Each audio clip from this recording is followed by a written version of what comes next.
ಕರ್ನಾಟಕದ ಮುಖ್ಯಮಂತ್ರಿ ಸಿದ್ದರಾಮಯ್ಯ ವಿರುದ್ಧ ಕೇಂದ್ರದ ಬಿಜೆಪಿ ಸರ್ಕಾರ ಪಿತೂರಿ ನಡೆಸುತ್ತಿದೆ ಎಂದು ಆರೋಪಿಸಿ ಕುಶಾಲನಗರ ಬ್ಲಾಕ್ ಕಾಂಗ್ರೆಸ್ ವತಿಯಿಂದ ಕುಶಾಲನಗರದಲ್ಲಿ ಬಿಜೆಪಿ ವಿರುದ್ಧ ಪ್ರತಿಭಟನೆ ನಡೆಯಿತು.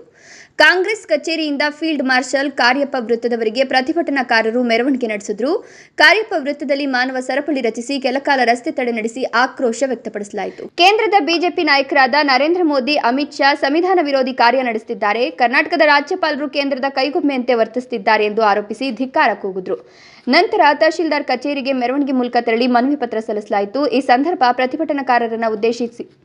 ಈ ಸಂದರ್ಭದಲ್ಲಿ ಪ್ರತಿಭಟನಾಕಾರರನ್ನು ಉದ್ದೇಶಿಸಿ ಮಾತನಾಡಿದ ಬ್ಲಾಕ್ ಕಾಂಗ್ರೆಸ್ ಅಧ್ಯಕ್ಷ ವಿಪಿ ಶಶಿಧರ್, ಅಧಿಕಾರ ಕೈತಪ್ಪಿ ಹೋದ ಕಡೆಗಳಲ್ಲಿ ಬಿಜೆಪಿ ವಾಮ ಮಾರ್ಗದ ಮೂಲಕ ಅಧಿಕಾರ ಪಡೆಯುವ ಯತ್ನ ನಡೆಸೋದು ಸಾಮಾನ್ಯ. ಬಿಜೆಪಿ ವಿರುದ್ಧ ದನಿ ಎತ್ತಿದ್ರೆ ಅವರ ವಿರುದ್ಧ ಪಿತೂರಿ ನಡೆಸಿ ಪ್ರಕರಣ ದಾಖಲಿಸುವ ಪ್ರವೃತ್ತಿ ಹೊಂದಿರುವ ಕೇಂದ್ರ ಸರ್ಕಾರ ಕರ್ನಾಟಕದ ಮುಖ್ಯಮಂತ್ರಿ ವಿರುದ್ಧ ಇಡಿ, ಸಿಬಿಐನ ದುರ್ಬಳಕೆ ಮಾಡಿಕೊಂಡು ಹತ್ತಿಕ್ಕುವ ಪ್ರಯತ್ನ ನಡೆಸುತ್ತಿರುವುದು ಖಂಡನೀಯ. ಯಾವುದೇ ಭ್ರಷ್ಟಾಚಾರವಿಲ್ಲದ ಪ್ರಕರಣ ಬಳಸಿಕೊಂಡು ಸಿದ್ದರಾಮಯ್ಯ ಅವರನ್ನು ಹತ್ತಿಕ್ಕಲು ಮುಂದಾಗಿರುವ ಕೇಂದ್ರ ಸರ್ಕಾರ ಅವರ ವಿರುದ್ಧ ಹಮ್ಮಿಕೊಂಡಿರುವ ಮೈಸೂರು ಚಲೋ ಆಂದೋಲನ ಅರ್ಥಹೀನ ಅಂದರು. ಪ್ರತಿಭಟನೆಯಲ್ಲಿ ಕುಶಾಲನಗರ ಯೋಜನಾ ಪ್ರಾಧಿಕಾರ ಅಧ್ಯಕ್ಷ ಪ್ರಮೋದ್ ಮುತ್ತಪ್ಪ, ಕೆಪಿಸಿಸಿ ಸದಸ್ಯರಾದ ಮಂಜುನಾಥ್ ಗುಂಡೂರಾವ್, ನಟೇಶ್ ಗೌಡ, ಪ್ರಮುಖರಾದ ಶಿವಶಂಕರ್, ಕಿರಣ್, ಪದ್ಮಾ, ಜಗದೀಶ್, ಶಾಜಿ, ಖಲೀಮುಲ್ಲಾ, ಟಿಪಿ ಹಮೀದ್, ನವೀನ್ ಗೌಡ, ಅಣ್ಣಯ್ಯ, ರಫೀಕ್, ಶಿವಮ್ಮ, ಕೃಷ್ಣೇಗೌಡ, ಶೇಖರ್, ಆದಂ, ರೋಷನ್ ಮತ್ತಿತರರು ಉಪಸ್ಥಿತರಿದ್ದರು. ತನ್ನ ಕ್ರೂರತನಕ್ಕೆ ಕುಖ್ಯಾತಿಯನ್ನು ಪಡ್ಕೊಂಡಿದೆ. ಯಾವುದನ್ನು ಕೂಡ ಇವರು ನೇರವಾಗಿ ಅಧಿಕಾರಕ್ಕೆ ಬರುವ ಪ್ರಯತ್ನವನ್ನ ವಿಫಲ ಆದರೆ ಆ ಸರ್ಕಾರವನ್ನು ಆಪರೇಷನ್ ಕಮಲದ ಮೂಲಕ ಉರುಳಿಸುವ, ಅವರಿಗೆ ಇಡಿ, ಸಿಬಿಐ, ಐಟಿ ಇತ್ಯಾದಿಗಳನ್ನ ತನ್ನ ಕೈಗೊಂಬೆಗಳಾಗಿ ಪರಿವರ್ತಿಸುವ ಅಧಿಕಾರಿಗಳನ್ನ ಭಾರತೀಯ ಜನತಾ ಪಕ್ಷದ ಅಂಗಸಂಸ್ಥೆಯಂತೆ ದುಡಿಸಿಕೊಳ್ಳುತ್ತಿರುವಂಥ ಪ್ರವೃತ್ತಿ ಇತ್ತೀಚೆಗೆ ಬೆಳೀತಾ ಇದೆ. ಇದು ಅಘೋಷಿತ ತುರ್ತು ಪರಿಸ್ಥಿತಿನ ದೇಶದಾದ್ಯಂತ ಮಾಡಿದೆ.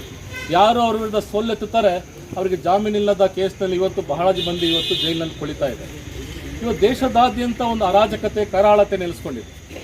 ಇವತ್ತು ಸಿದ್ದರಾಮಯ್ಯನವರು ಒಂದು ಚಿಟಿಕೆ ಹೊಡೆದ್ರೆ ಅವ್ರಿಗಿರೋ ಸಾಮರ್ಥ್ಯಕ್ಕೆ, ಅವ್ರಿಗಿರೋ ವರ್ಚಸ್ಸಿಗೆ, ಅವ್ರಿಗಿರುವಂಥ ಜನಪ್ರಿಯತೆಗೆ ಕನಿಷ್ಠ 1000 ಕೋಟಿಯ ದೇಣಿಗೆ ಬಂದು ಬೀಳುತ್ತೆ. ಅವರಿಗೆ ಇವ್ರು ಕೇಳುವಂಥ 68 ಕೋಟಿಯ ಭ್ರಷ್ಟಾಚಾರ ಮಾಡಿದ್ದಾರೆ ಅನ್ನೋದು ಅತ್ಯಂತ ಹಾಸ್ಯಾಸ್ಪದವಾಗಿದೆ. ಅತ್ಯಂತ ಜನಪ್ರಿಯ ನಾಯಕ ಅವರು.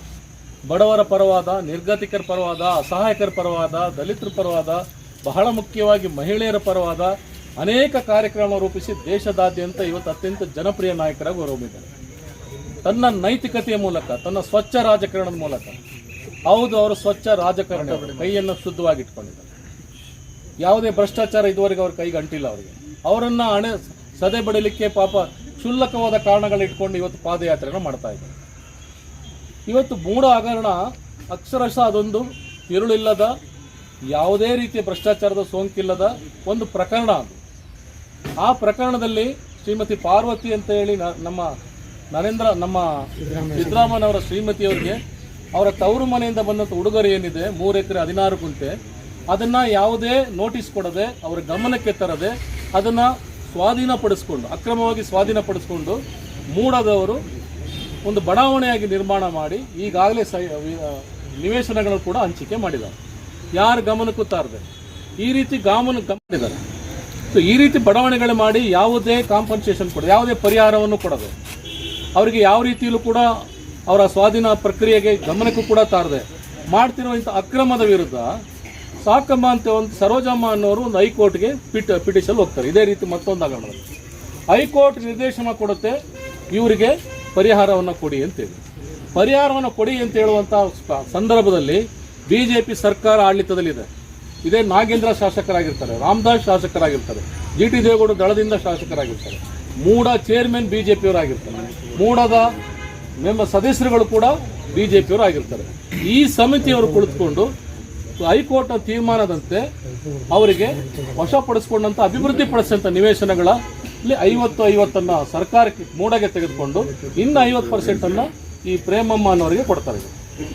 ಸೊ ಈ ಪ್ರಕರಣವನ್ನ ದೃಷ್ಟಾಂತವಾಗಿ ಇಟ್ಕೊಂಡು ನಮಗೂ ಪರಿಹಾರ ಒದಗಿಸಿ ಅಂತೇಳಿ ಪಾರ್ವತಿಯವರು ಅರ್ಜಿಯನ್ನು ಹಾಕ್ತಾರೆ. 2004ರಿಂದ 2018ರವರೆಗೆ ಈ ಪ್ರಕ್ರಿಯೆ ನಡೆಯುತ್ತೆ. ಸೊ ಈ ಪ್ರಕ್ರಿಯೆಯಲ್ಲಿ